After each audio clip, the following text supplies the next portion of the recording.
The emergency beacon had been broadcasting for 72 standard cycles when the Zephyrian High Council finally detected an incoming response.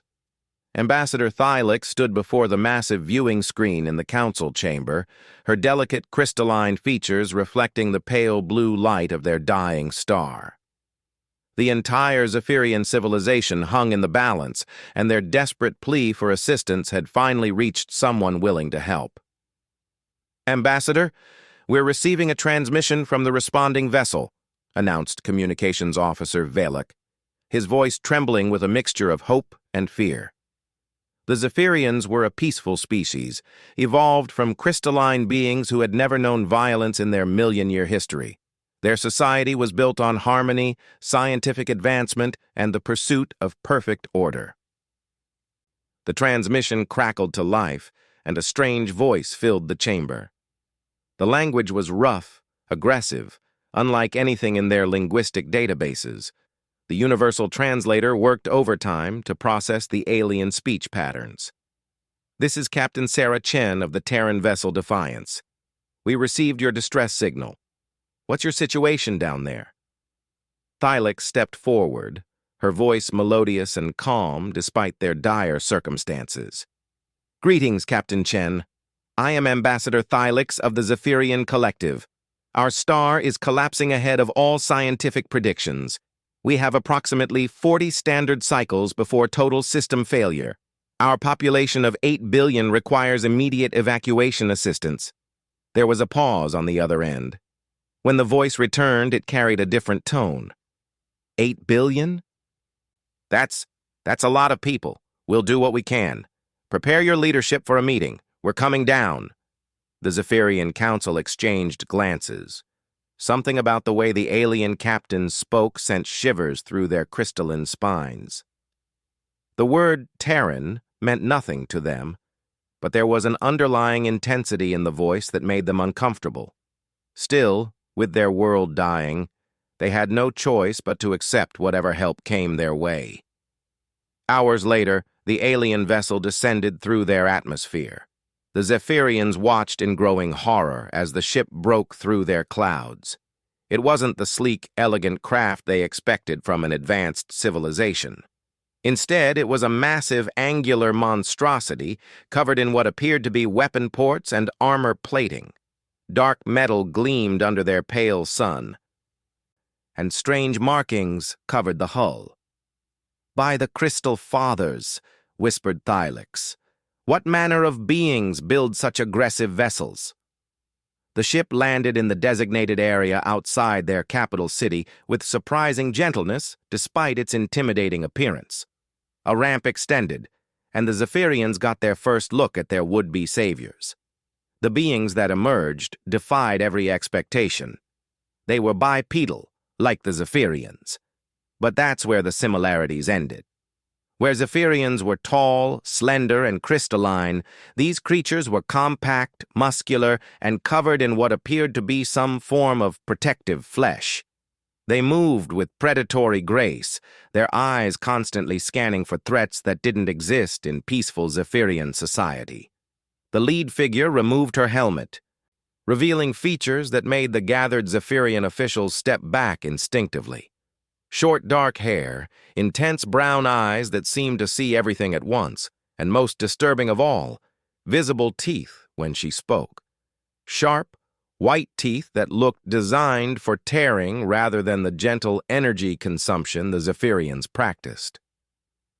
"I'm Captain Chen," she said, extending her hand in what the translator indicated was a greeting gesture. "This is my first officer, Commander Jackson, and our chief engineer, Dr. Rodriguez." Thylix forced herself to step forward, though every instinct screamed at her to retreat. These beings radiated an aura of controlled violence that was utterly alien to Zephyrian nature. "Welcome to Zephyr Prime, Captain Chen. We are grateful for your response to our plea." Captain Chen's eyes swept across the gathered crowd of Zephyrians, and her expression grew thoughtful. "You're all pretty fragile-looking, aren't you? This is going to be more complicated than we thought." "Fragile?" Thylix asked, confused by the term. "Delicate. Breakable." Your bones look like they're made of glass, no offense. How much gravity do you normally live in? 0.6 standard, replied Thylix. Commander Jackson, a large male with scars across his face, whistled low. That explains it. These folks probably couldn't survive 10 minutes in Earth-standard conditions. Dr. Rodriguez, a female with intricate markings on her arms that seemed to be some form of body modification, was already scanning the Zephyrians with a handheld device. Captain, their bone density is incredibly low. Their entire physiology is adapted for low gravity and minimal stress. We're going to need specialized transport configurations. The more the humans talked, the more uncomfortable the Zephyrians became. These beings spoke casually of violence, of stress conditions that would kill Zephyrians, of something called Earth Standard that sounded like a hellish environment, yet they had come to help, and their technology was clearly advanced enough for interstellar travel. Perhaps we should discuss the evacuation parameters, suggested Thylix, trying to steer the conversation toward practical matters. Captain Chen nodded. Right. First question, do you have any defensive capabilities? Defensive capabilities? Weapons, military. Ways to protect yourselves. The Zephyrian Council exchanged bewildered looks. We have no concept of such things, Captain. Violence is unknown in our society. We resolve all conflicts through meditation and consensus. The three humans stared at them in silence for a long moment. Commander Jackson was the first to speak, his voice filled with something the translator couldn't quite identify. No weapons at all? No military? No way to defend yourselves? Why would we need such things? Asked Thylix. Captain Chen's expression hardened. Because there are things out there in the galaxy that don't resolve conflicts through meditation, Ambassador. Things that see a peaceful species like yours as easy prey. The Zephyrian Collective has never encountered violent species in our explorations, Thylix said, though her confidence was beginning to waver under the humans' intense stares. That's because you've been lucky, Dr. Rodriguez said quietly. You've been living in a pocket of space where the predators haven't found you yet. Predators? Thylix felt her crystalline structure beginning to resonate with fear. Captain Chen activated a device on her wrist and a holographic display appeared showing a star map. Red dots marked various locations throughout the galaxy. These are known hostile territories, slavers, raiders, genocidal empires. The galaxy isn't the peaceful place you think it is. The Zephyrians stared at the map in growing horror. The red zones covered nearly 30% of known space, and they were expanding. The Korthak Empire has been moving through this sector, Commander Jackson added, pointing to an area uncomfortably close to Zephyrian space. They specialize in enslaving peaceful species, use them for manual labor until they work them to death. The Vorthak raiders are active here, Dr. Rodriguez indicated another region. They don't even bother with slavery. They just strip mine entire worlds and leave nothing alive. And the Synthesis Collective is expanding from this direction, Captain Chen concluded. They turn entire species into cybernetic drones. No free will, no individual thought, just endless service to their machine gods. Thylix felt her legs grow weak. Surely these are isolated incidents. The galaxy cannot be so filled with violence. 3/4 of all known spacefaring species maintain some form of military, Captain Chen said bluntly. Another 20% have been conquered or destroyed by those who do. You're part of the 5% that have somehow remained both peaceful and free. The weight of this revelation crashed down on the Zephyrian leadership. Their entire worldview, built on the assumption that intelligence naturally led to peace, was crumbling around them. But that's not your immediate problem, Captain Chen continued. Your immediate problem is that broadcasting that distress signal was like lighting a flare in a dark forest. Every predator in range now knows exactly where you are. As if summoned by her words, alarms began blaring throughout the Zephyrian command center. Communications Officer Valak's voice cracked with panic as he shouted across the chamber, "Ambassador, multiple ships dropping out of hyperspace at the system's edge. They're not responding to our hails." Captain Chen was already moving, her team falling into formation around her with military precision. "How many ships?" Valak's hands shook as he read the sensors. 12 vessels, large, heavily armed. They're heading straight for us." "Korthak configuration," Commander Jackson confirmed, reading something on a device of his own. "Slave ships. Looks like they heard your distress call, too." The Zephyrians stood frozen in terror. In the span of minutes, their understanding of the universe had been shattered, and now they faced the very predators the humans had warned them about. Captain Chen turned to face Thylix, and for the first time, the Zephyrian ambassador saw something in the human's eyes that was both terrifying and oddly comforting. It was the look of a predator preparing to defend its territory. "Ambassador, I need you to make a decision right now. You can try to negotiate with the Korthaks and hope they're feeling merciful today, or you can trust us to handle this situation. But I need to know what you choose, because the way we handle Korthak slavers is very different from the way you'd want to handle anyone." Thylix looked around at her people, saw the terror in their crystalline features, and realized they had no choice. "What do you need from us?" The Defiance lifted off from the Zephyrian surface with mechanical precision, but Thylix could see through the observation windows that something fundamental had changed about the human vessel. Weapon ports that had been sealed during landing now opened like hungry mouths. Systems that had remained dormant during their peaceful first contact now hummed with lethal energy. In the underground emergency bunkers beneath Zephyr Prime's capital, 8 billion Zephyrians huddled in terror as their world prepared for something they had never imagined possible: war. "Ambassador," crackled Captain Chen's voice through the communication system, "we're going to need you to observe this engagement. Your people need to understand what's coming for them out there in the galaxy." "I don't understand," Thylix replied, her voice trembling. "Surely there must be some way to reason with these Korthaks.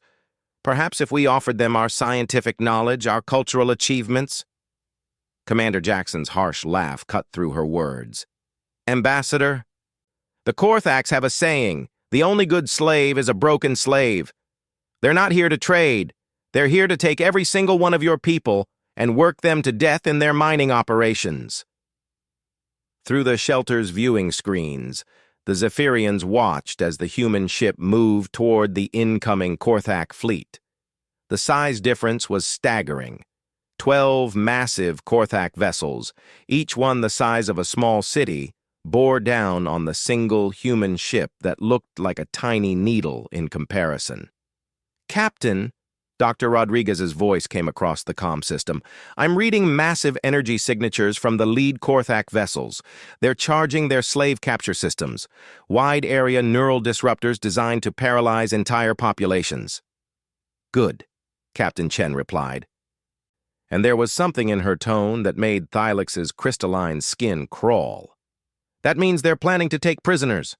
They won't expect us to fight back." The lead Korthak vessel began broadcasting on all frequencies. The Zephyrian translators worked to convert the alien speech into something understandable. "Attention, primitive species. You will prepare for immediate surrender and processing.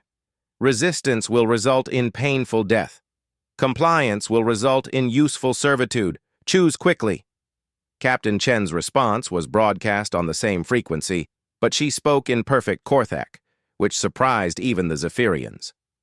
"Attention, Korthak scum. You have 10 seconds to jump back to hyperspace and never return to this system.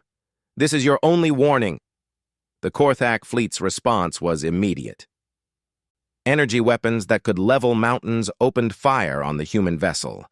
The Zephyrians watched in horror as beams of destructive force that should have vaporized the Defiance instead harmlessly splashed against some kind of invisible barrier around the human ship. "Shields holding at 97%, came Dr. Rodriguez's calm voice. "Their weapons are about 3 generations behind ours." "That's what they get for relying on slave labor instead of innovation," Commander Jackson remarked. "Beginning evasive maneuvers." What happened next would be recorded in Zephyrian history as the day they learned that the universe contained beings far more terrifying than they had ever imagined. The human vessel moved like nothing the Zephyrians had ever seen. It didn't fly so much as dance through space, weaving between energy beams with impossible grace. The Korthak ships, massive and powerful, suddenly looked clumsy and slow by comparison. "Targeting systems locked," announced a new human voice that hadn't been introduced. "All Korthak vessels marked for termination." "Fire when ready," Captain Chen commanded. The transformation of the human ship from a rescue vessel to an instrument of destruction was instantaneous and absolute. Weapons that had been hidden beneath its hull emerged and spoke with voices of thunder. But these weren't the crude energy weapons the Korthaks used. These were something far more advanced and infinitely more deadly. The first Korthak ship simply ceased to exist. One moment it was there, a massive predator bearing down on helpless prey. The next moment, it was an expanding cloud of superheated gas and twisted metal. "What was that?" Thylix whispered. "Antimatter torpedo," Commander Jackson explained casually, as if discussing the weather. "We don't believe in leaving enemies partially dead." The Korthak fleet, faced with the sudden destruction of their flagship, began to spread out and coordinate their attack. They were experienced predators, and they adapted quickly to unexpected resistance. But they had never faced anything like humans before. "They're trying to surround us," Dr. Rodriguez reported. "Let them," Captain Chen replied. "Jackson, prepare the gravity mines." "Gravity mines?" Thylix asked. "We drop artificial singularities in their flight path," the commander explained. "Creates localized gravity wells that tear ships apart from the inside. Very effective against large, slow targets." The Zephyrians watched in awe and terror as the human ship laid its trap. Invisible weapons were deployed throughout the battle space, turning the empty vacuum into a maze of gravitational death. When the Korthak ships tried to execute their encirclement maneuver, 3 of them flew directly into the gravity wells. The result was horrific. The massive vessels were stretched and torn like soft clay in the hands of a giant. Their hulls buckled and cracked as artificial black holes pulled them apart, atom by atom. The crew's death screams were mercifully brief.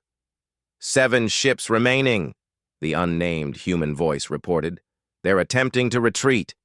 "Negative," Captain Chen commanded, and her voice had turned cold as ice. "No survivors, no witnesses. No one goes back to tell the Korthak Empire where to find these people." What followed was not a battle, but a hunt. The human ship pursued the fleeing Korthaks with relentless efficiency, picking them off one by one with weapons the Zephyrians couldn't even comprehend. Particle beams that ignored armor and shields.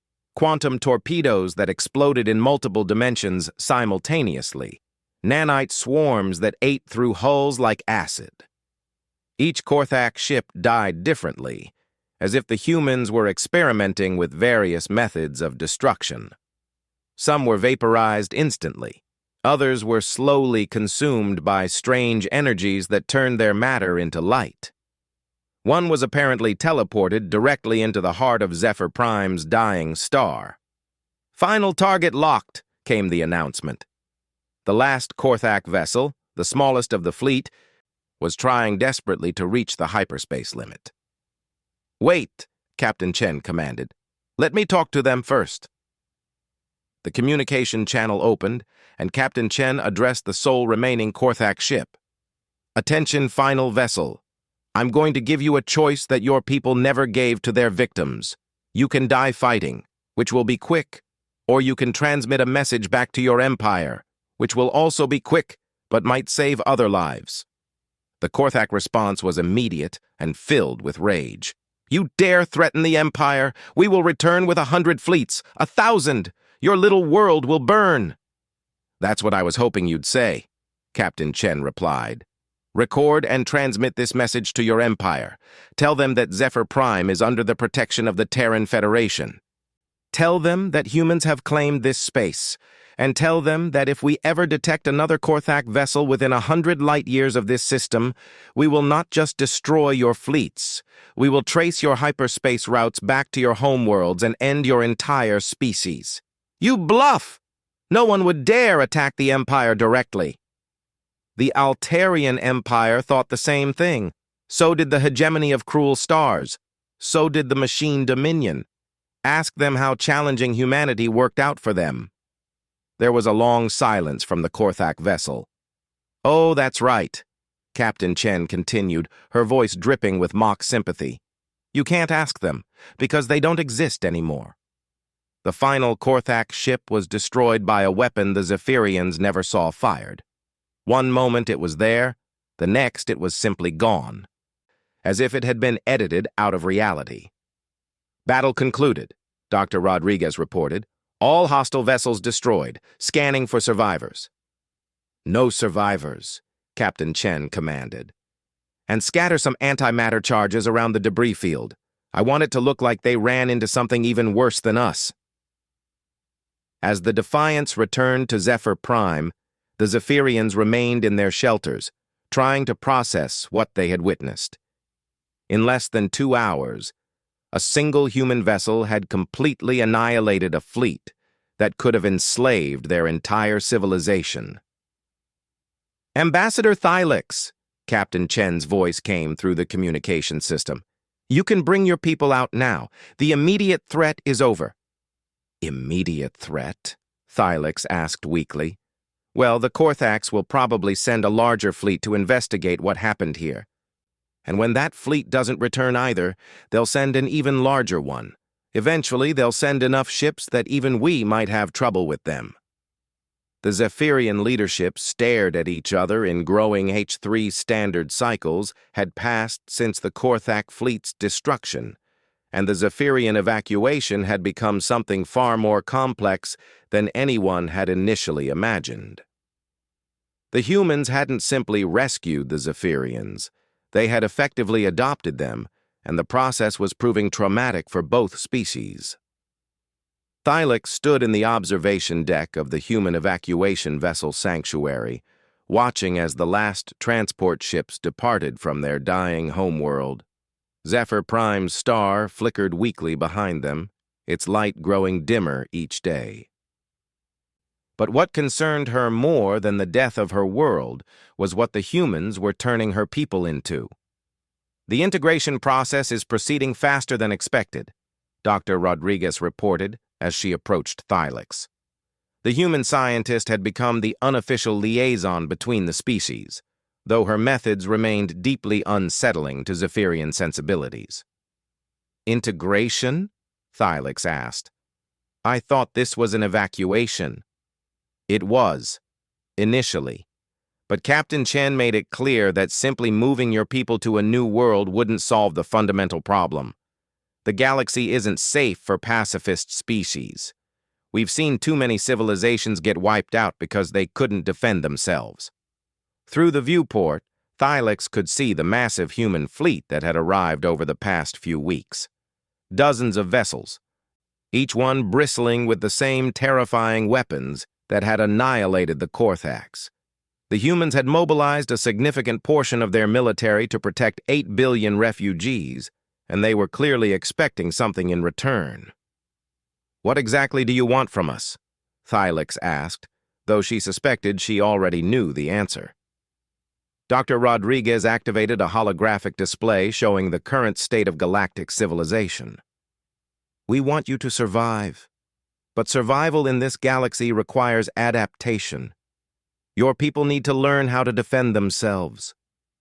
We are a peaceful species. Violence is antithetical to our very nature. So were the Altarians. Dr. Rodriguez replied quietly. They had a civilization that lasted 3 million years, built wonders that made our greatest achievements look like children's toys. Never hurt a living being in all that time. What happened to them? The Synthesis Collective found them about 50 years ago, turned every single Altarian into a cybernetic drone. 3 trillion beings reduced to mindless automatons serving machine gods. Their entire culture, their art, their philosophy, their 3 million year history of peaceful achievement, all gone in a matter of months. Thylix felt her crystalline structure resonate with grief. Surely they tried to negotiate. For 6 months. They kept believing that intelligent beings would eventually see reason. Right up until the Collective's conversion ships were in orbit around their homeworlds. By then it was too late. The holographic display shifted to show human space, a relatively small section of the galaxy marked in blue. This is our territory. 47 star systems, 12 billion humans, and the most advanced military force in known space. We've spent the last 200 years learning a very simple truth. The only way to guarantee peace is to be too dangerous to attack. But you came to help us, peaceful beings you had never met. Because that's who we choose to be, Dr. Rodriguez explained. We don't start fights, but we finish them. We don't conquer, but we protect. And sometimes, protection means teaching others how to protect themselves. The conversation was interrupted by Captain Chen's voice over the ship's communication system. All senior staff to the briefing room. We've got incoming signals from multiple directions. Thylix followed Dr. Rodriguez through corridors filled with human activity. The ship was a marvel of efficiency. But everything about it reinforced the same message. These beings were built for war. Even their rescue vessels were armed and armored like battleships. In the briefing room, a massive holographic display showed the space around their current position. Red indicators marked multiple incoming fleets converging on their location. Looks like the Korthax weren't the only ones who heard your distress signal, Commander Jackson reported. We've got Vorthak raiders coming from Spinward, a Synthesis Collective scouting force approaching from the Galactic Rim, and what appears to be a Hegemony Remnant fleet coming up from the southern spiral arm. Captain Chen studied the display with the calm attention of someone examining a particularly interesting puzzle. Time to intercept? Vorthax will be here first, 18 hours. The others will arrive within the following 48-hour window. Thylix stared at the display in growing horror. 3 different hostile forces? All coming here? Word travels fast in the underworld, Captain Chen explained. A peaceful species with advanced technology and no defenses? That's like chumming the water for sharks. But surely your fleet can handle them. Probably, but that's not the point anymore. Captain Chen turned to face Thylix directly. Ambassador, these fleets aren't just here for your people. They're here because humans are protecting you. Every predator species in this sector is going to want to test our resolve. The implications hit Thylix like a physical blow. We've made you a target. No, Commander Jackson corrected. You've given us an opportunity. Dr. Rodriguez activated another display, this one showing historical data. For the past century, we've been fighting a defensive war against chaos. Every few years, another predator species tries to expand into our territory or attack our trade routes. But they've been careful, cautious, testing our boundaries without fully committing to war. This changes that, Captain Chen continued. By openly protecting you, we've drawn every major hostile force in the sector into one location. They can't ignore this challenge to their authority. Thylix understood now, and the realization filled her with both terror and something approaching awe. You're using us as bait. We're using this situation to end a dozen smaller conflicts all at once, Captain Chen corrected. Better to fight one large battle than 50 small ones over the next decade. What if you lose? The humans exchanged glances, and Thylix saw something in their expressions that made her crystalline skin crawl. It wasn't confidence or bravado. It was the look of predators who had been holding back for far too long. "Ambassador," Dr. Rodriguez said quietly, "I need you to understand something about human military doctrine. We don't fight wars to win. We fight wars to ensure they never have to be fought again." Over the next 18 hours, Thylix watched as the human fleet prepared for battle. But this was nothing like the quick surgical strikes they had used against the Korthax. This was something far more elaborate and thorough. Ships that had been traveling separately for weeks suddenly appeared throughout the system, emerging from stealth fields that had made them invisible to all sensors. What the incoming fleets thought was a small rescue operation was actually a carefully orchestrated trap involving over 200 human vessels. "The Vorthax are dropping out of hyperspace," came the announcement. 43 vessels. Battle configuration. Thylix watched from the observation deck as the first enemy fleet appeared. The Vorthax raiders were different from the Korthax. Smaller, faster, more vicious. Their ships moved like a pack of predators, spreading out to surround what they thought was an easy target. What they found instead was a lesson in human warfare. The battle began before the Vorthax even realized they were under attack. Human ships, hidden throughout the system, opened fire with weapons that defied every conventional understanding of space combat. The Vorthax's speed and agility meant nothing when the space around them was suddenly filled with gravity weapons, quantum missiles, and something the humans called probability bombs that made it impossible for enemy ships to accurately predict where they were going to be hit. Within 20 minutes, the entire Vorthax fleet was destroyed. But the humans didn't stop there. They transmitted detailed recordings of the battle to the approaching synthesis and hegemony fleets, along with an offer. "Attention incoming hostiles," Captain Chen's voice carried across all frequencies. "You have witnessed the fate of the Vorthax raiders. We offer you the same choice we offered the Korthax. Leave this system immediately or share their fate. You have 1 hour to decide." The Synthesis Collective's response was immediate and predictably mechanical. "Resistance is irrelevant. You will be converted or destroyed. Compliance is optimal." The hegemony remnants were more diplomatic, but equally determined. "The hegemony of Cruel Stars claims this territory and all resources within it. Withdraw your inferior vessels or face annihilation." "That's what I thought they'd say," Captain Chen announced to her fleet. "All vessels, prepare for final engagement. This ends today." What followed wasn't a battle so much as a demonstration. The humans had spent 2 centuries developing weapons and tactics specifically designed to counter every known form of galactic warfare. They fought the Synthesis Collective with electromagnetic pulse weapons that turned their cybernetic drones back into the organic beings they had once been. They fought the hegemony with viral programs that turned their own automated weapons against them.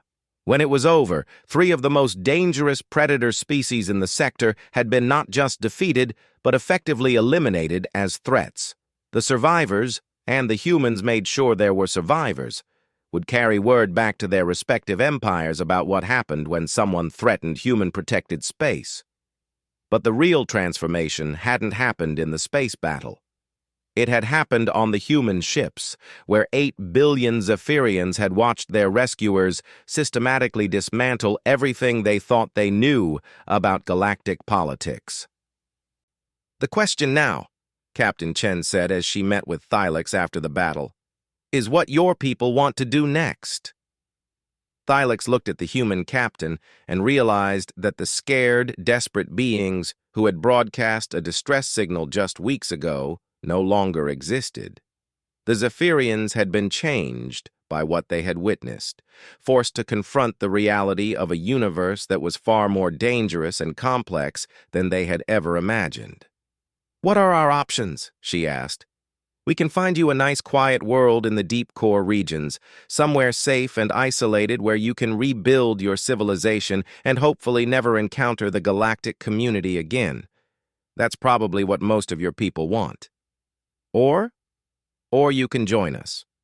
Not as subjects or clients, but as partners. We'll teach your people how to defend themselves, how to think strategically, how to survive in a galaxy full of predators. In return, you bring your scientific knowledge, your cultural perspectives, and your unique abilities to our alliance. And if we choose the first option, isolation? Captain Chen's expression was kind but firm. Then in 50 years, or 100, or 500, something will find you again. And when it does, you'll be right back where you started. Helpless, defenseless, hoping someone will hear your distress signal and care enough to help. Thylix looked out at the debris field that had once been 3 fleets of predators and made her choice. The old Zephyrian civilization, the one that believed intelligence naturally led to peace, was as dead as their dying star. What would emerge from its ashes remained to be seen. "We choose partnership," she said. "But I have one condition." "What's that?" "Promise me that we'll never become like the things we just watched you destroy." Captain Chen's smile was reassuring, but it was also the smile of a predator. "Ambassador, there's a difference between becoming dangerous and becoming evil. We're going to teach you how to be dangerous enough that evil things leave you alone." As the human fleet began the journey to the Zephyrians' new home, Thylix realized that they hadn't been rescued at all. They had been recruited. The humans hadn't saved the Zephyrian civilization. They had conscripted it into a much larger war. And perhaps, she thought as she watched the stars wheel by, that was the only way any civilization could truly survive in a galaxy where the choice wasn't between peace and war, but between becoming predator or remaining prey. Horror. "You mean this will happen again? Ambassador, this will keep happening until either the Korthax decide your world isn't worth the losses, or until someone goes to the Korthak homeworlds and explains to them in terms they understand that slavery is no longer an acceptable career choice." When the Defiance landed and the humans emerged, Thylix noticed that they looked exactly the same as they had before the battle. No signs of stress, no indication that they had just committed what was essentially genocide against an entire fleet. They moved with the same predatory grace, spoke with the same casual authority. "So," Captain Chen said as she approached the Zephyrian delegation, "let's talk about that evacuation, because while we're perfectly willing to defend your people, we're going to have to make some changes to how you approach galactic civilization." Thylix looked at the human captain and realized that asking for help from these beings had been like inviting apex predators to dinner. The question now was whether the Zephyrians were guests or the main course. "Get your people to the deepest, most protected shelters you have. All of them, right now. And whatever you do, don't come out until we give the all clear." "What are you going to do?"